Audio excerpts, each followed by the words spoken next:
Samantalang Department of National Defense nanindigan naman na hindi suhol ang pagpapatupad ng dagdag sahod sa kasundaluhan. Yan ang mga balita na tinutukan ni Bombo Bea Piniza. Nanindigan ng Department of National Defense na hindi suhol ang nakatakdang ipatupad na dagdag sahod para sa mga uniform personnel ng bansa. Ayon kay Department of National Defense Assistant Secretary Arsenio Andulong, hindi anya maintindihan ng kanilang kagawaran kung bakit ito tinitignan bilang suhol na siyang bahagi sana ng mga benepisyo ng mga sundalo. Ito rin anya ay bilang pagpapakita rin ng malasakit sa mga kasundaluhan dahil sa hirap ng kanilang trabaho na ipagtanggol at proteksyonan ang seguridad ng bansa at maging ang soberanya nito. Bakit naman nila iisiping suhol ito? Para sa ating mga sundalo ito. Napakahirap ng kanilang trabaho.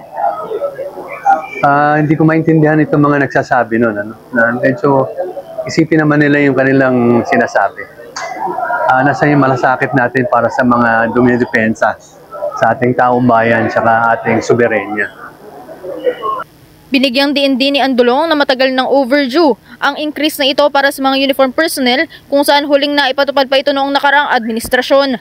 Anya, bakit ngayon lamang nabibigyan ng kulay ang pagpapatupad ng dagdag sahod sa mga kasundaluhan habang hindi naman ito naging usap-usapan sa mga panahon na iyon? Ayaw ka nang bigyan ng kulay na doon sa tungkol sa nagsalita. Ngunit yan ay isang matagal na ngang overdue. Kung isipin ninyo, huling nagkaroon ng increase nung nakaraan na administrasyon pa.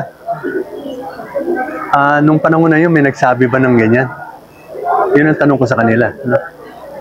Samantala, ang dagdag sahod naman ay kasalukuyan ng pirmado ni Pangulong Ferdinand Marcos Jr. at inaasahang magpapataas pa sa moralidad at integridad ng mga uniform personnel ng bansa.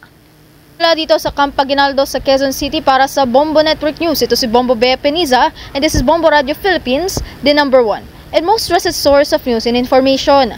Basta Radio, Bombo! For the most trusted source of news and information, visit our website at www.bomboradio.com. Follow us on Bombo Radio mobile app, Facebook, YouTube, TikTok, and X, formerly Twitter. Like, share, and stay connected. Anytime, anywhere.